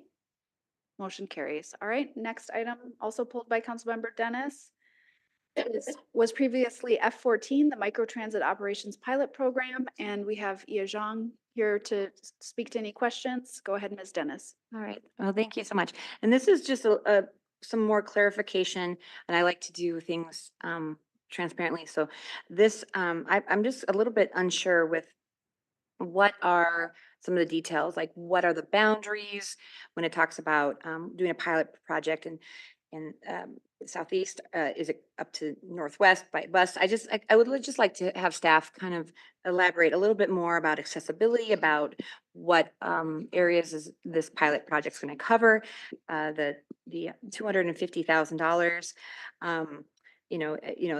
When we look at money, we're investing and to see how we can best utilize and have the most clear parameters of this would be important. So I was hoping maybe, yes, if you could speak on a little bit more detail so that public knows what this new project or program is entailing. Thank you. Council President Carlson, Mayor Norton, council members. The microtransit project the pilot program is part of the transit development plan that was approved late last year. The council action in front of you actually is to enter into an agreement with the state to transfer the funds over. So it's not a contract for the operations. Once we get this fund over, then we will actually enter into a contract. And at that time, there will be more details in regards to like specifically the area. We've identified it as the southeast. We do identify 4 locations of drop points, and there'll be more details once we get that contract in place. So we will be coming back again. And just as a reminder, earlier this year, we did come to the council for approval to purchase vehicles. That was back in January for, I think it was 7 or 8 vehicles, and that was approved. So we're waiting for that to get that purchase of vehicles, and then this is for the operations. So the council action in front of you is just to get the funding over to us. All right, thank you so much. I'm going to make a quick comment, then Palmer and Kirkpatrick. So Cradle to Career worked with IMAA and several organizations recently to look into issues around childcare. This is related. It might not seem like it, but childcare utilization and capacity. And over and over and over again, especially for immigrant and refugee families in Southeast, transportation was seen as one of the most significant barriers to accessing not only employment and other activities in their daily lives, but getting their kids to early childhood education, which it meant in several cases they had to turn down those opportunities. So just any momentum forward to increase access to affordable transportation in Southeast is just really exciting and hopeful, and I think will make a big difference to families. So I'm so thrilled that this is moving forward, and thank you for your leadership. All right, Councilmember Palmer. I had a couple of questions on, we went over this on ROCOG, and so that was part of the grant program. And so the area, if I remember correctly, is southwest, southeast, and a little bit of RCC area, RCTC now. In my understanding is that we're going to pretty much eliminate some bus service there, and the people can send a note, somehow contact and get a ride to a bus stop. Am I remembering that correctly? So specifically, the pilot that we're going to run is the southeast area. The current route is Route 217 that runs in that area. We are actually looking at potentially keeping it while we run the microtransit. And so the 4 locations that it would stop at is RCTC, as you mentioned, Mayo High School, Cub Foods parking lot, and History Center. I mean, not History, Quarry Hill. So those are the 4 locations that we would, like basically those are the hubs where the microtransit would then go to those. And that would be connecting to other transit routes, or maybe that's their final destination. So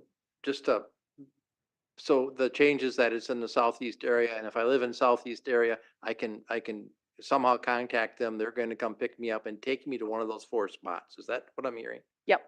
Okay. And how long will this pilot go for? Yep. So the funding is $250,000 for the operations. That's going to depend on whether we run it 7 days a week, 5 days a week, like how long during the day. Obviously, like if we're going to the high school, I mean, do we also include weekends? So those are still going to be determined. The more hours we provide, then there's only so, like, the duration then would be shorter. So if we provided just 5 days a week, that could probably stretch us out. We're going to evaluate and see when the most popular times or the most utilized times are and adjust as we go. So we just don't know how it's going to look like, but we're going to start with something and then evaluate and then adjust. So it could be like 2 months, it could be 3 months, or longer. I mean, part of the problem I have with the bus system is that it's not dependable. And so if I can't count on it or you're gonna move it around, I would just assume that if you're getting money that you already figured out, you're doing 5 days a week or 7 days a week, or this route's gonna go here. So that's not correct. You don't really know what your operating hours are gonna be. We start with the 7 days, so the most, and then we're going to evaluate based on the most utilized, and then adjust from there. So it may be that we don't need to adjust, but if we see that we're not, like, no one's using it during the weekday, then we just provide more of on the weekends or evenings. So that's just being more flexible, evaluating it and talking to other systems that use microtransit. We don't want to get scope creep into it, as recommended by others, the lessons learned that they have. We want to take that into consideration and make sure that we focus on the zone that we have.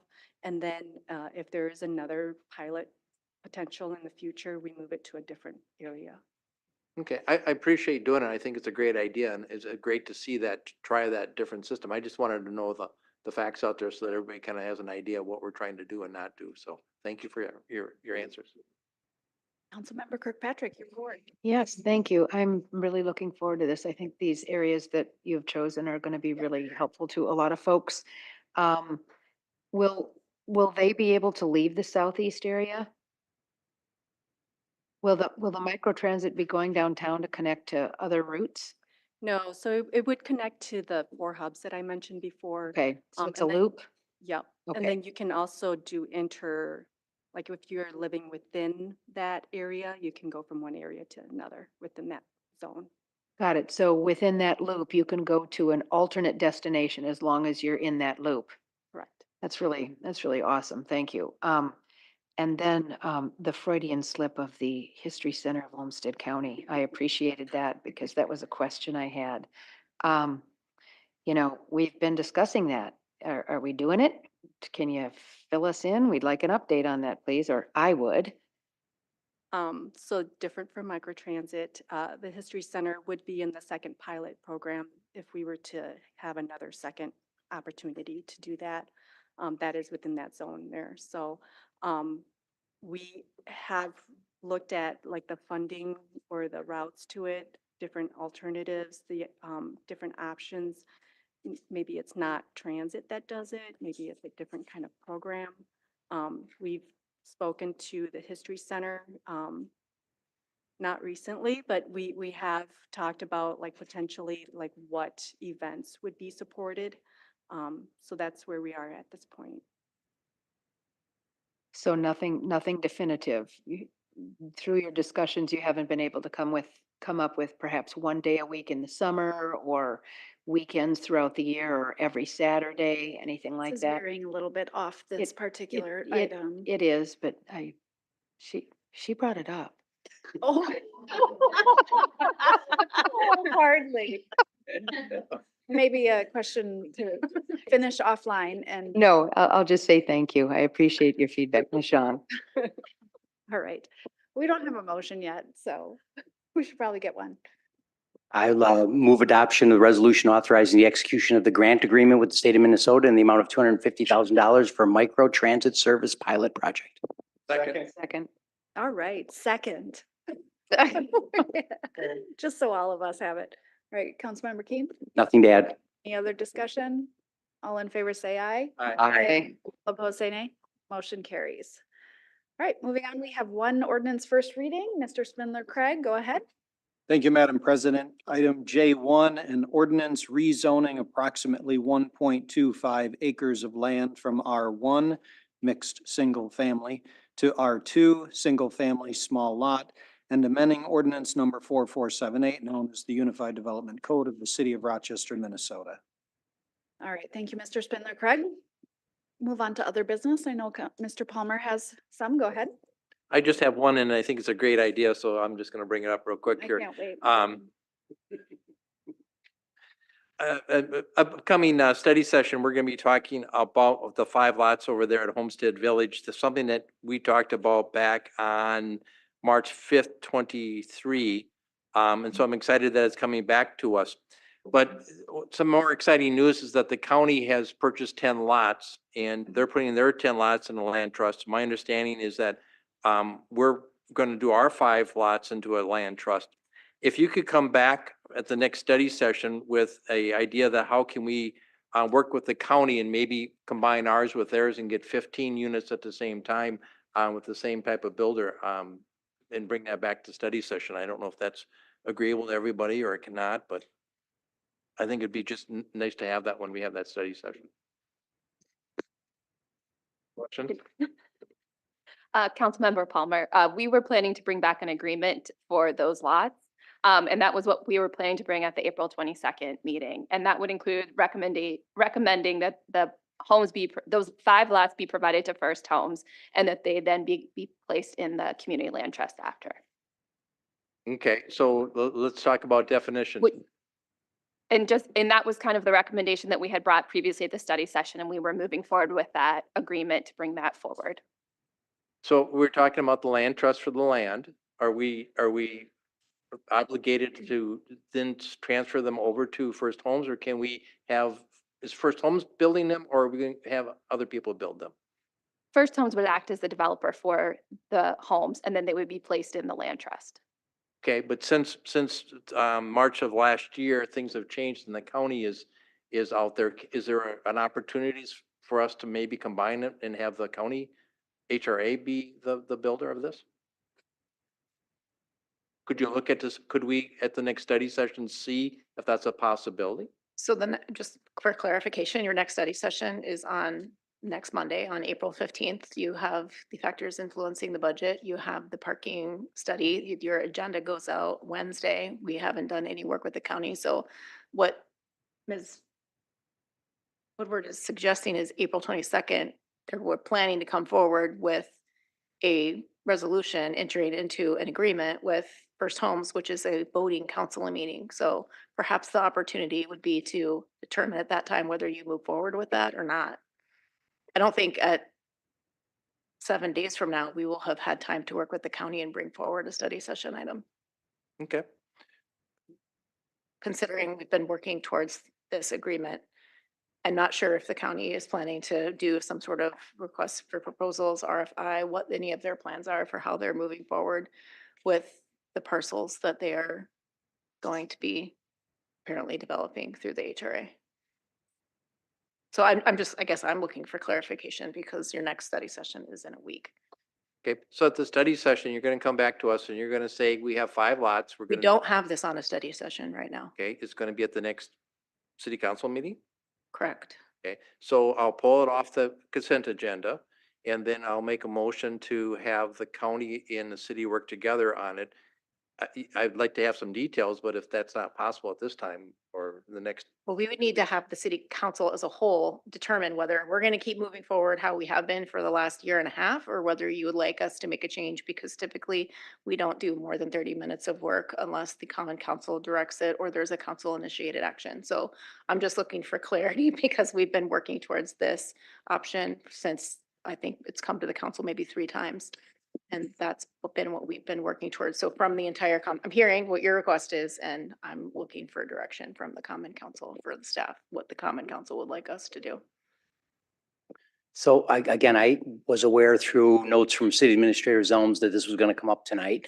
I think if I understand it correctly, what's coming up here is kind of asking the staff if there are other options there. Because it would be inappropriate on the 22nd just to pull it and make major changes. It would be hard for us to back that. But I don't know if is this a recommendation coming from the coalition, or is this a because I think I'm trying to get my bearings on where this is coming from, because there might be other options that we should be considering that I don't know about. And that's what we're trying to do, is do the options. It's not from the coalition per se, but the things have changed is that the county bought 10 lots.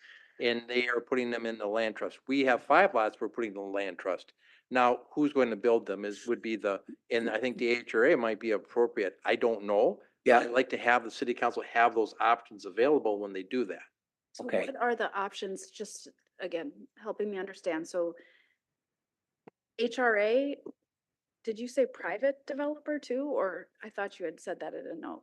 No. I believe in talking with the county, and what they're going to propose to do is put their lots in a land trust. We Yeah. all know that. We're all good on that. And then they're gonna go out for an RFP to see who they can get to build 10 houses. I'm just saying if we had 15 houses, we might get a better deal in all of Rochester and the county, and then have them take care of the building of the house. I see. And what I believe the staff is gonna recommend is that we're going to give not just the lots, but we're also gonna give the houses to First Homes. And I don't know if First Homes has the ability to do it at the same time. So what's changed since March 5th of 2023 is that the county has purchased these 10 lots. They're building those 10 lots. I don't know when, but sooner than later. So the HRA would be the holder of the land trust, not First Homes? No, the first, everybody's putting their lots in the First First Homes Homes. land trust. It's who's going to be responsible for constructing the houses. Maybe my suggestion is wrong and the county is not willing to want to do that. But I'd like the council to have an option to look at that. I think would take 2 phone calls to the county to see what their plans are. But I'm just one city council member. I can't get anybody to do anything until we have 4 of us.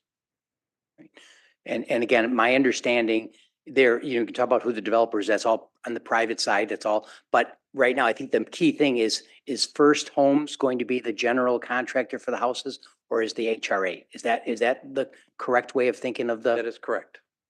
Okay, and right now our direction is going towards the First Homes would be the general contractor and would try to be contracting with these same contractors that the county is trying to do. And again, I think Councilmember Palmer is trying to suggest we should make sure we know whether we should be with the county's numbers or or they should be the developer of our lots or the lots. If I understand it, we sell the lots for some nominal fee and then they are the developer of property they own.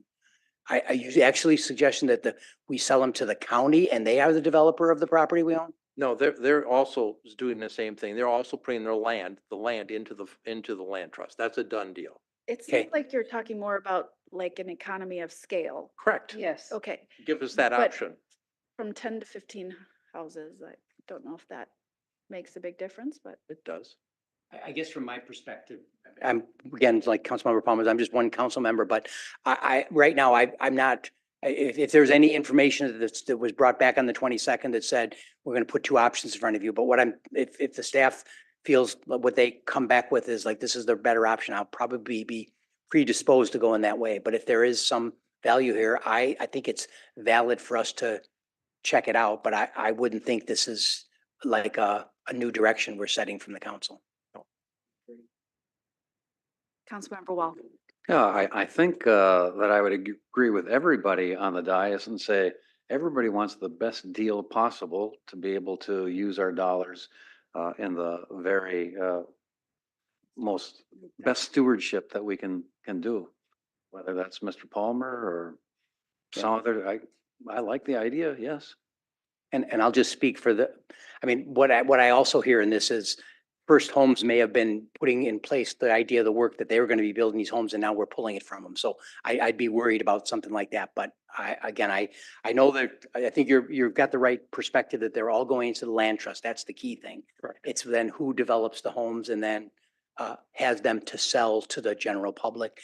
And the arrangements as far as keeping those affordable over time, that's all through the land trust. It's not through some special new things being developed. Correct. Does community development have any response on this? Any input or just? Is this even making any sense? Thank you for the question. Yes, we can probably get some additional information before the April 22nd by just chatting with the county of how they're planning to it. But we have been having conversations with First Homes about moving forward with this process. So they have a plan in place to kind of move forward with building these homes and what that looks like. So as they move forward with that process, there might be an opportunity for First Homes to also work with the HRA. And I'm just speaking off the top of my head right now, as opposed to, and that there might be an opportunity there that we can discuss. And I'll just voice the one concern that the city has to maintain our reputation of being a good partner. If we've been working with First Homes this long, to just change it now would feel uncomfortable, without, identifying major benefits to the city. And I would agree with that. So, yeah. Councilmember Kirkpatrick? Well, I just want to make sure that we're actually doing the best stewardship completely. And I understand that there are 2 lots of the 5 in Homestead Trails that have been fairly contentious since this was first brought up on April 8th of 2021, I believe, by Mr. Campion, Councilmember Campion. So if this is coming forward as reports and recommendations on the 22nd, I just want to make sure we're giving consideration to both of the neighborhoods, the counties and the cities, which would be Homestead Trails with the 5 lots. And I certainly agree with the economies of scale. That's an excellent way to look at this. But I don't recall that we have ever really addressed the issue of these other 2 lots and making sure that that is exactly the way we were going to move forward. There was an email sent by Executive Director Jennifer Woodward. Jennifer Woodford. Always get those confused. Thank you. Jennifer Woodford, clarifying the somewhat contentious park board meeting that happened when things weren't necessarily addressed accurately. And it was perhaps a bit of miscommunication during that park board meeting that swayed a vote. So I really want to be able to hear from the community on this, and I want to honor our neighborhoods, the sustainability of distinct communities that are really thriving. And I don't want to see things done to thriving communities that would make them be less thrivant. If I may, I recall that actually came up as an other business item within the last year, and that the council actually directed that we continue to move forward. It was voted on. Well, I'm a bit of a pirate and I'm going to dig my heels on this. Continue to. That's fine. I'm just, Yep. there was recent direction after another business item, after there was open comment, and there was clear direction to move forward with all of the lots. Thank you. This is coming forward as a report and recommendation on the 22nd. It's not a public hearing, is it? It would not be a public hearing. Okay. All right. Will now probably be reports and recommendations and not consent. I think that's probably wise. Thank you for your cooperation and help. I appreciate it. Thanks. Any other business? Councilmember Dennis? Right. Yep. Thank you. I have some, few things. I will reach out to the mayor to get some of her information on her budget as she has offered Just to a do. very quick. But my other question on the other, Councilmember Dennis, pages 51 of 53 of the 2024-2025 flip book outlines her budget in detail. oh, I'm sorry. I reached out for her travel expenses and okay, I did not know that was her travel expenses were in the book. I will. It outlines what, yes. Yeah, it outlines what is supposed to, the budget is not, I have not received any information on the budget when I've asked repeatedly. So I will look into the flip book and see all the line items that are in there from this past year. I would like to also amplify a concern from a resident, as well as a concern that I have seen from talking to many people going door to door, is the flyer situation. So I just wanted to put out there that flyers are often mixed up and or not noticed, or whatever. However, people do not always receive the flyers for these events, like listening sessions or neighborhood information meetings. So idea was brought up to maybe make the flyers a little bit more visible of some way, neon orange, something, making sure that it's verified that people receive the flyers, that there aren't all like stuck together somewhere. So that is something that I wanted just to amplify. I think that's important. People know that events and listening sessions and community involvement is taking place. So that's a big thing. And then of course, Earth Day is, I just think every day is Earth Day. So I think it would be great to celebrate it all month, but that's all I have. Thanks. Councilmember Palmer? Yeah, just to respond to that, we follow the state law, which tells us who we have to notify and when. We also put signs up in different languages at each property that we're doing it at. So they do try, and and I've had many people tell me they didn't get it, but all of the neighbors did. So I'm just gonna, the fact is that they do what they can with what the state law requires them to do. Right, Councilmember Wall? And the last neighborhood information meeting notice that I saw, I didn't get one. I wasn't in that neighborhood. They were all bright blue. So. And neon paper is bad for the environment. All right, so is there a motion to adjourn? So moved. Right, all in favor, say aye. Aye. All opposed, say nay. We are adjourned.